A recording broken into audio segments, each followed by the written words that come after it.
All right, phase 4 with our powerlifting case study. Go back to phase 1, we got the information. Phase 2 were some of the exercises we did in a interesting form of evaluation. Definitely didn't go the way we would typically like to do things, but that's okay. Part 3, I talked about the special exercises, the things that we would use to fill the gaps, all the regressions that we would take from all the big lifts. But now here's the lateralizations and the concepts. Because remember what is, I'm not going to say imperfect, but just I may never see this individual again ever. But there's a lot going on here and certainly worth it to discuss a case study. I'm not going to be training them. So I'm just going to tell you, here's some ideas. Doesn't have to be the way I would do it. Here's what I would do, because I know that they'll at least understand, because they talk the same language, they'll at least understand what I'm trying to accomplish and why I'm selecting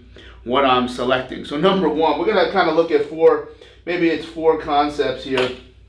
And the first one will be how can we squat, okay? And I've said in the past that the concept of stability is like a tug of war where no one ever wins. That's what you want.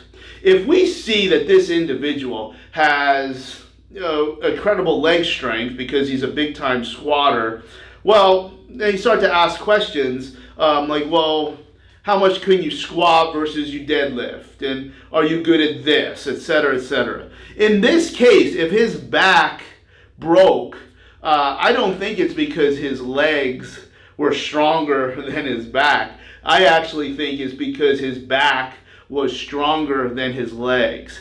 It might be odd, and that's where we had some interesting conversation. And as somebody who has been there, maybe there's a little bit of inherent respect, which I think is part of this individual's issue. There's not a lot of competent individuals, whether it's right or wrong. I actually don't think it's right. I don't think a power lifter should listen to me because I have done things and I've done what this individual has done at 125 pounds lighter than him. So I thought there was some respect, but to be able to say, I think your legs are not strong enough. Now, I'm not saying he's weak.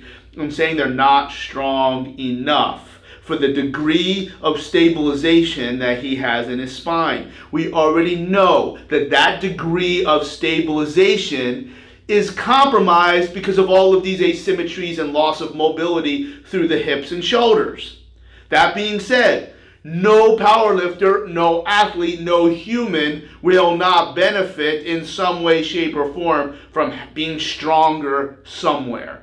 What is the best way to get stronger in the most efficient environment for this power lifter, where we're going to take load off the spine, we're going to minimize what we're doing up top, and to me the answer is the belt squat. And he has access to a belt squat, where if there is an exercise where you will focus on leg drive and nothing else. Now you can go into sumo deadlift. You can go into deadlifts against bands, off the floor. There's a lot of things that you can use to improve leg drive. In my opinion, the belt squat is the best for this individual because his spine will not be compromised from having to hold the bar. Well, hey, what's wrong with safety squat or the different camber bars? Nothing's wrong with it, but you are getting spinal compression.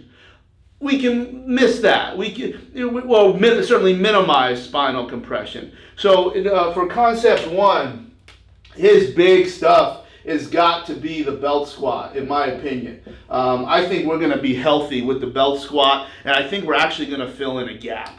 I think when we look at that, I asked to see his coach. I said, show me some of his best squats. And they didn't have whatever on the phone or whatever. But there were some of these lifts where he's getting up and down, he's getting white lights, and he's really shaking. Like his legs are going through all sorts of stretch reflex and or Golgi tendon response. So like when you're lifting and you start to shake, your nervous system is trying to shut you down. It's trying to get you out of this, what it perceives to be a threatening environment. When I see someone shake, I'm like, they're just not strong enough.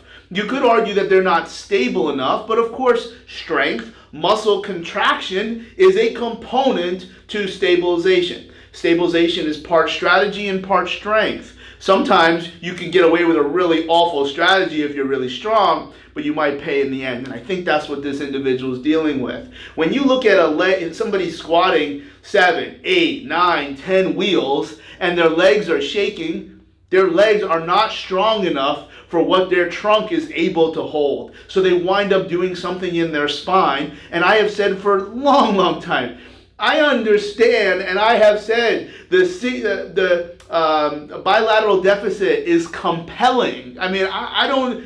It's very hard to argue against from my point of view. That being said, it's not because double leg squats are so unsafe. It's because people just squat too heavy, and they're not using the lower body as the drivers. Let's go to belt squat here, and let's bring that up while we get better at forward bending, while we get better at rotating, and while we get better at the shoulders. Okay. So now in this case, believe it or not, leg press might actually be of use here. I'd say over the last several years, understanding by my own training, etc. Not that I leg press much, but I have used knee extension. My knees haven't exploded. So how do I work simply on one thing and not have to deal with others? Well, then you're going to get into machines and you're going to get into isolated movements. I think leg press is a potential here. I don't know why I would choose leg press instead of the belt squat,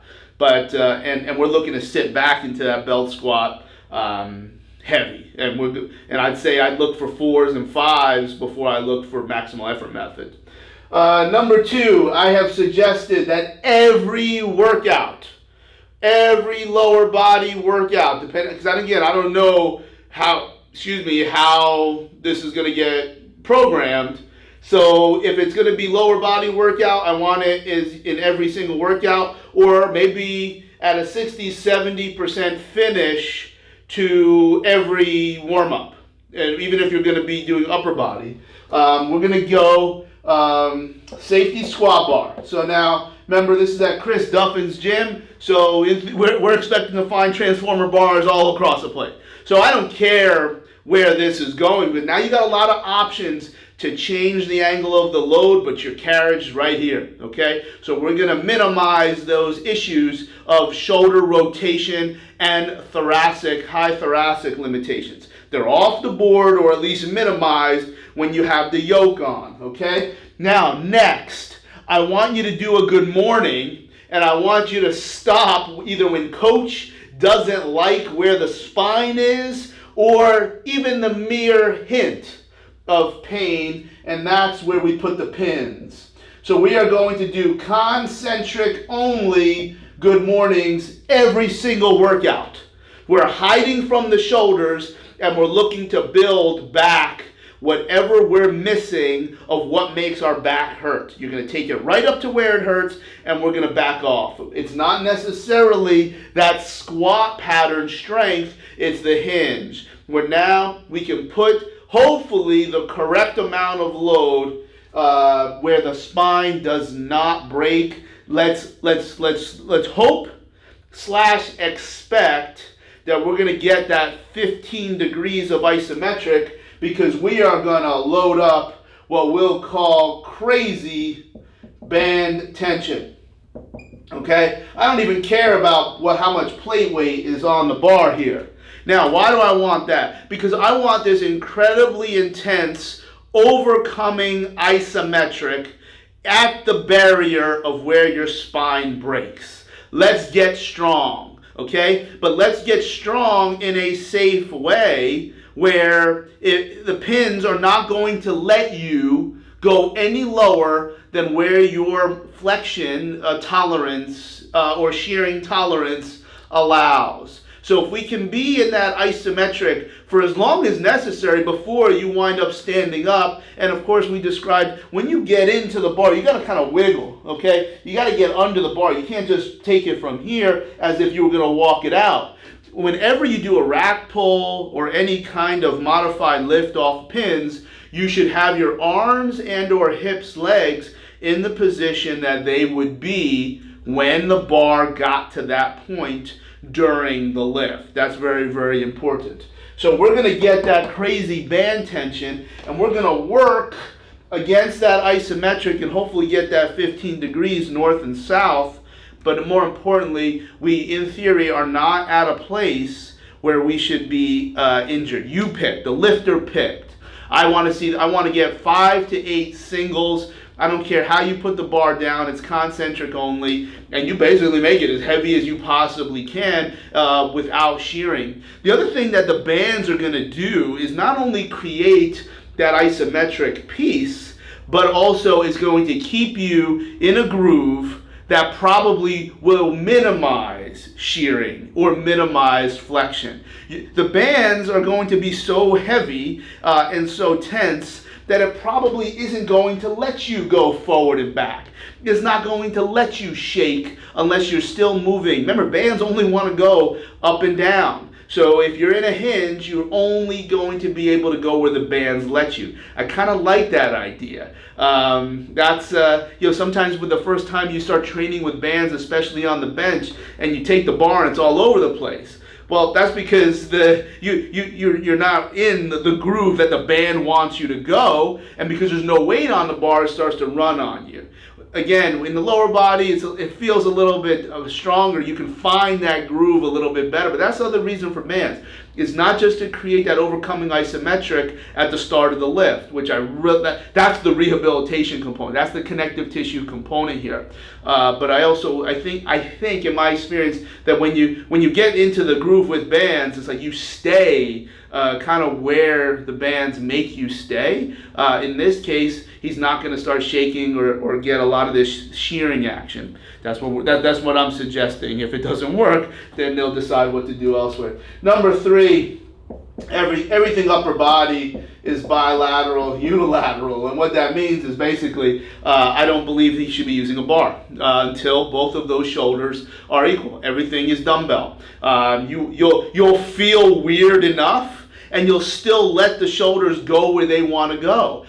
Pressing 2 heavy dumbbells, in this fellow's case, 150s, 180, I don't know, but this is a strong dude. So I think he'll still be able to get his pressing motion. And again, if you don't use dumbbells, let's say you can press 3 wheels and you just use dumbbells for 6 months. Dude, you're going to come back and go for 365. I mean, it's lowest system load. Remember, the dumbbells want to go all over the place, but now you have 2 hands closing the chain. So now you have an opportunity to protect the shoulder to a degree because very few people, like what's the most you've ever seen somebody use dumbbells?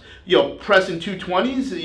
Okay, well, there's a good chance that person can straight bar bench way more than 440. So this is a great opportunity to have lowest system load, but when you have 2 completely different shoulders, then I want those shoulders to at least be able to move in a way that they would feel the least restricted. And I'd probably go some form of decline if I could. If I have my arms a little bit lower than up here, well then I'm probably hiding from the demands of stabilization that this individual doesn't have because of their stiffness and because of their mobility.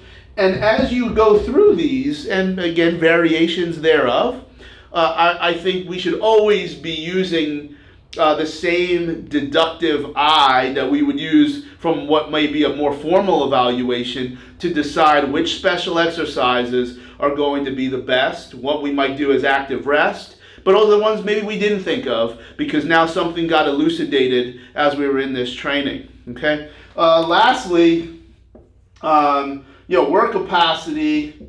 In this case, I asked if they had a walked bike or a Kaiser bike because it's very easy to control the resistance and objectively know where you're at. If we can get into 20 to 30 RPMs per minute on a bike, we look like a competitive cyclist. Giant quads, I don't really care about the quads per se, but the reason that they have such significant hypertrophy is because when you can go 20, probably 20, less than 30, but let's just say 20 to 30 RPMs per minute because you are forced to go that slow on any type of cyclic repeat. The primary adaptation is mitochondrial biogenesis. You are creating more mitochondria in the myofibrils. So if it's in the muscle fibers, and the muscle fibers have more mitochondria in them, they become hypertrophied. Now, I don't really care if this guy hypertrophies or not, but I know that if he's going to be using these type 2 fibers and we show up to any given activity of intense lower body training, more mitochondria allows for 6, 7, 8 reps before 5, and that's what we're after. All forms of work capacity is so that we can get more quality reps, more quality sets, more quality workouts, more quality cycles, etc., etc. Now, it doesn't have a bike. Let's take the sled out into the driveway and just walk.